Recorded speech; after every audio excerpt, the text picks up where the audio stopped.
வணக்கம். ஆதவர்ஜுனா சமீபத்துல ஒரு செய்தியாளர் சந்திப்பு நடத்தினார் இல்லையா?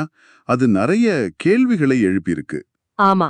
கரூரில் நடந்த அந்த துயரமான சம்பவத்துக்கு பிறகு தமிழக வெற்றிக் கழகம், அதாவது டிவிகே சார்பா அவர் என்ன சொன்னாரு, அதுக்குள்ள என்ன இருக்கு, அவங்களோட அடுத்த கட்ட நகர்வுகள் எப்படி இருக்கும், இதெல்லாம் பத்தி கொஞ்சம் ஆழமா அலசி பார்க்கலான்னு இருக்கோம். கண்டிப்பா. எங்கிட்ட அந்த செய்தியாளர் சந்திப்போட உரை வடிவம் இருக்கு. நம்ம நோக்கம் வெறும் செய்தியா பார்க்காம அந்த வார்த்தைகளுக்கு பின்னால என்ன இருக்கு, அவங்க வியூகம் என்ன, உணர்வுகள் என்ன, இதெல்லாம் புரிஞ்சுக்க முயற்சி பண்றதுதான். சரிதான். நீங்க சொல்ற மாதிரி இது ரொம்ப முக்கியமான ஒரு தருணம். ஆமா. ஒரு ஒரு புது அரசியல் கட்சி, அதுவும் ஆரம்பத்திலேயே இவ்ளோ பெரிய ஒரு நெருக்கடிய, அதுவும் உயிரிழப்புகள் சம்பந்தப்பட்ட ஒரு விஷயத்த சந்திக்கிறதுங்கிறது சாதாரண விஷயம் இல்ல. தீயான சவால்கள் இன்னொரு பக்கம் எல்லாத்தையும் சேர்த்து தான் நம்ம இத பார்க்கணும். சரி, அப்போ அந்த சந்திப்புல ஆதவர்ஜுனா முதல்ல சொன்ன முக்கியமான விஷயம் அந்த 16 நாள் துக்க அனுசரிப்பு. ஆமா. ஒரு குடும்பத்துல இழப்புனா 16 நாள் காரியம் செய்யறது நம்ம வழக்கம். அதே மாதிரி அவங்க கட்சியும் தலைவரும் தொண்டர்களும் மிகுந்த வழியோட இருந்துகிட்டு இருக்கோம் அப்படின்னு சொன்னாரு. ஆமா சொன்னாரு. பாதிக்கப்பட்டவங்கள வெறும் கட்சிக்காரங்களா இல்ல, எங்களுடைய மக்கள், எங்களுடைய உறவுகள் அப்படின்னு சொன்னது ரொம்ப அழுத்தமா இருந்தது. சரி. அதனால இந்த 16 நாள் முடியிற வரைக்கும் அவங்க துக்கத்துக்கு மரியாதை கொடுக்கணும். அது மட்டும் இல்லாம அவங்க வேதனையும் அதுக்கு ஒரு காரணம்னு சொல்லி குற்றச்சாட்டுகளுக்கு பதில் சொல்லாம இருந்ததா சொல்றாரு. எங்களுடைய வழிகளை எங்களுடைய மக்களுக்காக நாங்க அவங்களோட இருந்துகிட்டு இருக்கோம்னு ஒரு விளக்கம் கொடுத்தாரு. இது உங்களுக்கு எப்படி தோணுது? இது வெறும் இமோஷனலா இல்ல வேற எதுவும் இருக்கா இதுல? இதுல பாத்தீங்கன்னா பல லேயர்ஸ் இருக்கு. முதல்ல நீங்க சொன்ன மாதிரி அந்த கலாச்சார ரீதியான விஷயம். 16 நாள் சடங்குங்கிறது நம்ம சமூகத்துல ஆழமா பதிஞ்ச ஒண்ணு. அது அவர் சொல்லும்போது அது நிறைய மக்களோட உணர்வுகளோட கனெக்ட் பண்ண முயற்சிக்குது. சரி. அந்த இழப்பு ஒரு பனிப்பட்ட குடும்ப துக்கமா காட்ட முயற்சி பண்றது அரசியல் தாக்குதல்கள்ல இருந்து ஒரு ஒரு டெம்பரரி ஷீல்டு மாதிரி. நாங்க துக்கத்துல இருக்கோம், இப்ப எங்களை கேள்வி கேட்காதீங்கிற ஒரு மெசேஜ் இதுல இருக்கு. ஓ, அப்படியா? ஆனா இதுல ஒரு ஸ்ட்ராட்டஜியும் இருக்கலாம். ஏன்னா இவ்வளவு பெரிய குற்றச்சாட்டு வருது, உடனே பதில் சொல்லணும்னு ஒரு பிரஷர் இருக்கும் இல்லையா? ஆமா, ஆமா. ஆனா இந்த 16 நாள் டைம் கிடைக்கிறதுனால அவங்களுக்கு யோசிச்சு செயல்பட, அடுத்த ஸ்டெப் என்னன்னு பிளான் பண்ண, ஒருவேளை லீகல் அட்வைஸ் எல்லாம் எடுக்க கொஞ்சம் டைம் கிடைக்குது. ஆமா, அதுவும் சரிதான். ஆனா இதுல ஒரு ரிஸ்க்கும் இருக்கு. சிலர் இத கேள்விகள்ல இருந்து தப்பிக்கிற ஒரு தந்திரமா கூட பார்க்கலாம். அந்த 16 நாள் கழிச்சு அவங்க என்ன சொல்றாங்கங்கிறது ரொம்ப முக்கியம். அதுதான் இந்த உத்தியோகத்தோட நம்பகத்தன்மைய முடிவு பண்ணும். நீங்க சொல்றதை யோசிக்க வைக்குதே. அதாவது அனுதாபத்தை இழுக்கிற அதே நேரம் கொஞ்சம் கொஞ்சம் டைம் வாங்குறாங்க, அடுத்த மூக்கு பிளான் பண்றாங்கன்னு சொல்றீங்க. இருக்கலாம். ஆனா எங்க உறவுகள்னு சொல்றப்போ அதுல உண்மையாவே ஒரு வருத்தம் இருக்காதா? அதை வெறும் வியூகமா மட்டும் பார்க்கலாமா? அதுதாங்க விஷயம். இது ரெண்டும் கலந்துதான் இருக்கத்தான் வாய்ப்பு அதிகம். அரசியல் தலைவர்களோட பேச்சுகள்ல உண்மையான உணர்வும் கணக்கிடப்பட்ட வியூகமும் அது பிரிக்க முடியாத மாதிரி இருக்கும். சரி, சரி. அந்த துக்கத்துக்கான வருத்தம் நிஜமாவே இருக்கலாம். ஆனா அதை எப்படி சொல்றது, எந்த வார்த்தையை யூஸ் பண்றது, எப்போ சைலண்டா இருக்கிறது, இதெல்லாம் பெரும்பாலும் ஒரு ஸ்ட்ராட்டஜி பேஸ்டா தான் இருக்கும். புரியுது. உறவுகள்னு சொல்றது தொண்டர்களுக்கும் கட்சிக்கும் இருக்கிற பாண்டிங்க ஸ்ட்ராங் பண்ணும், பாதிக்கப்பட்ட குடும்பங்களுக்கு ஒரு மாரல் சப்போர்ட் காட்டவும் உதவும். அதனால இது சிம்பிளா உண்மை இல்ல வியூகம்னு பிரிச்சிட முடியாது, ரெண்டும் கலந்திருக்கலாம். புரியுது, புரியுது. சரி, இந்த துக்க அனுசரிப்பு இருக்கட்டும். ஆனா அதே நேரம் கட்சி மேலையும் தலைவர் மேலையும் பயங்கரமான குற்றச்சாட்டுகள் வருதில்ல, அதை பத்தி அவர் என்ன சொன்னார்? ஆமா, அது ரொம்ப முக்கியம். அவர் அது ரொம்ப அழுத்தமாவே சொன்னாரு. அவங்க கட்சி மேலையும் தலைவர் மேலையும் பொய்யான குற்றச்சாட்டுகளை எழுப்பி வர்றாங்கன்னு சொன்னாரு. அது மட்டும் இல்ல, கட்சி நிர்வாகிகளை, குறிப்பா டிஸ்ட்ரிக்ட் செக்ரட்டரிஸ் அரெஸ்ட் பண்றதெல்லாம் கட்சியை முடக்கணும்னு நினைக்கும் பொழுது செய்யற செயலா பாக்குறதா சொன்னாரு. இதுல ஒரு அரசியல் இருக்குங்கிற மாதிரி தான் அவர் பேசினாரு. சரி.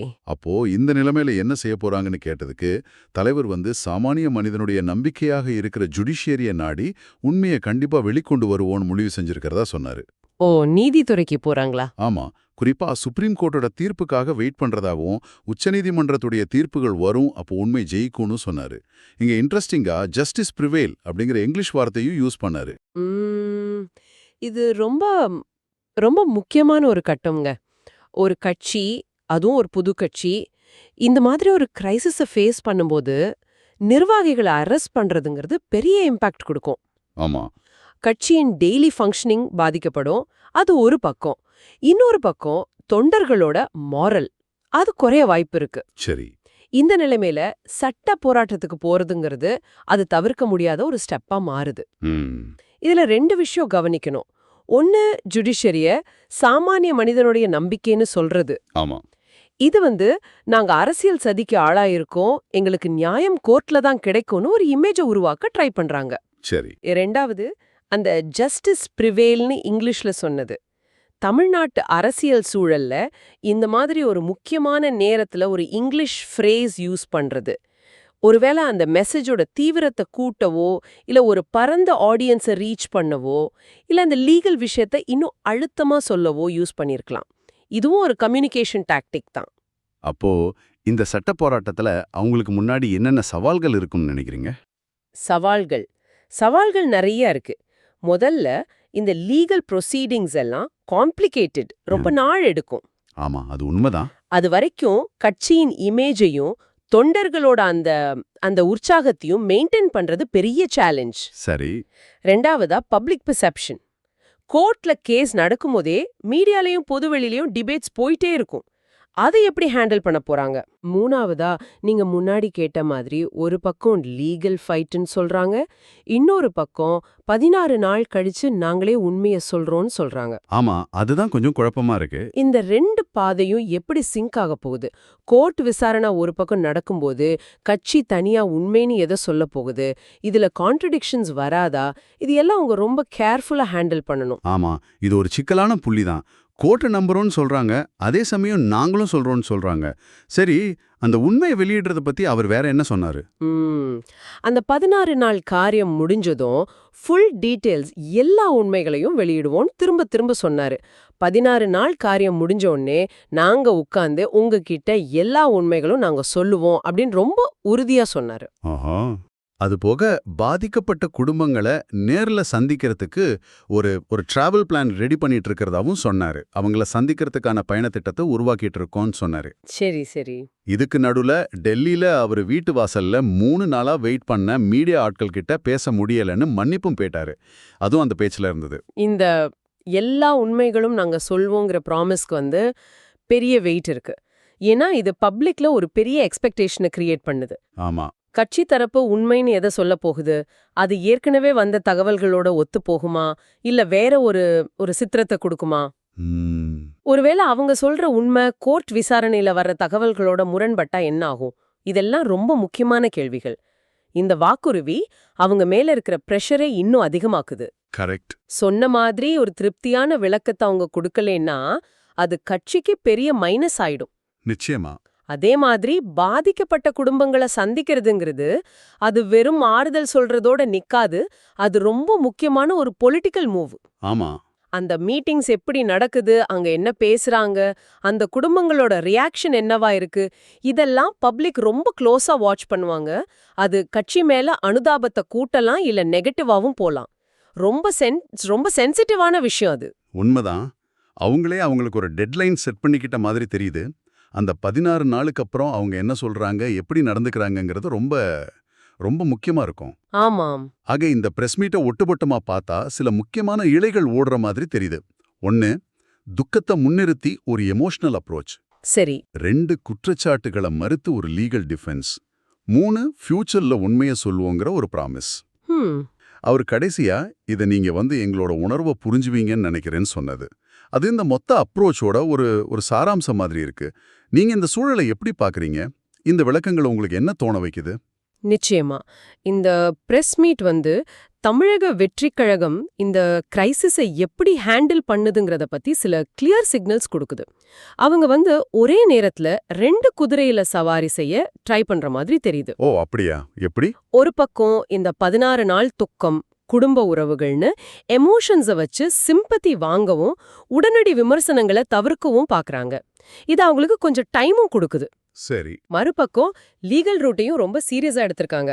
அரெஸ்டான நிர்வாகிகளுக்காக ஃபைட் பண்றது, சுப்ரீம் கோர்ட்டை நம்புறோன்னு சொல்றதுன்னு சட்ட போராட்டத்துக்கான வேலையும் ஆரம்பிச்சிட்டாங்க. இப்போ கேள்வி என்னன்னா, இந்த எமோஷனல் அப்ரோச்சும் இந்த லீகல் டிஃபென்ஸும் ஒன்னோடொன்னு முரண்படாம ஒன்னு சப்போர்ட் பண்ற மாதிரி எப்படி கொண்டு போக போறாங்கங்கிறது தான். இது ரொம்ப ரொம்ப டெலிகேட்டான பேலன்ஸ். கொஞ்சம் மிஸ் ஆனாலும் ரெண்டு பக்கமும் டேமேஜ் ஆகலாம். அப்போ இந்த அலசல்ல இருந்து நாம எடுத்துக்க வேண்டிய முக்கியமான விஷயங்களை தொகுத்து பார்த்தா, ஆதவ் அர்ஜுனா கரூர் சம்பவத்துக்கு பிறகு கட்சி 16 நாள் துக்கம் அனுசரிக்கிறதா சொன்னது. ஆமா. அவங்க மேல இருக்கிற குற்றச்சாட்டுகள் பொய்ன்னு மறுத்தது. சரி. இதுக்காக சட்ட போராட்டத்துக்கு போறோம்னு சொன்னது. குறிப்பா சுப்ரீம் கோர்ட் மேல நம்பிக்கை இருக்குன்னு சொன்னது. அப்புறம் 16 நாள் காரியம் முடிஞ்சதும் எல்லா உண்மைகளையும் சொல்வோன்னு வாக்குறுதி கொடுத்தது, பாதிக்கப்பட்ட குடும்பங்களை சந்திக்க பிளான் பண்றது, இது எல்லாம் தான் இந்த பிரஸ் மீட்டோட ஹைலைட்ஸ். ஆமா, கரெக்டா சொன்னீங்க.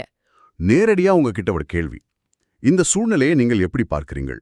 ஒரு புது கட்சிக்கு இப்படி ஒரு சோதனை வரும்போது அவங்க கையாளுற இந்த அப்ரோச் சரியா இல்ல வேலை மாதிரி பண்ணிருக்கலாம்னு நினைக்கிறீங்களா? இதுல நீங்க தொடர்ந்து கவனிக்க வேண்டிய, ஒருவேளை நீங்களே யோசிச்சு பார்க்க வேண்டிய ஒரு முக்கியமான விஷயம் இருக்குங்க. சொல்லுங்க. ஆதவ் அர்ஜுனா ஒரு பக்கம் ஜுடிஷரி மூலமா, அதாவது சுப்ரீம் கோர்ட் தீர்ப்புகள் மூலமா உண்மை வெளியே வரும், ஜஸ்டிஸ் ப்ரிவேல் ஆகும்னு சொல்றாரு. இது ஒரு லீகல் பாத். ஆமா. மறுபக்கம் 16 நாளுக்கு பிறகு அவங்களே எல்லா உண்மைகளையும் சொல்ல போறதாவும் ப்ராமிஸ் பண்றாரு. இது கட்சி எடுக்கிற ஒரு டைரக்ட் ஆக்ஷன். சரி. இப்போ கேள்வி என்னன்னா, கோர்ட்டு கண்டுபிடிக்க போற உண்மையும் கட்சி சொல்ல போற உண்மையும் ஒன்னா இருக்குமா? நல்ல கேள்வி. இல்ல அதுல வித்தியாசம் இருக்குமா? ஒருவேளை கட்சி சொல்ற விளக்கம் கோர்ட் விசாரணையில வர்ற தகவல்களோட கான்ட்ரடிக்டா இருந்தா, அப்போ கட்சியின் நம்பகத்தன்மை என்ன ஆகும்? ஆமாம்ல. இந்த ரெண்டு உண்மைகளும் எப்படி இணையப் போகுது இல்ல மோதப் போகுதுங்கிறது வர்ற நாட்கள்ல ரொம்ப முக்கியமான ஒரு விஷயமா இருக்கும். இத நீங்க தொடர்ந்து கவனிச்சு இது எப்படி வெளிவருதுன்னு யோசிச்சு பார்க்கலாம். இதுதான் இப்போதைக்கு அவங்க முன்னாடி இருக்கிற பெரிய சேலஞ்சுன்னு சொல்லலாம்.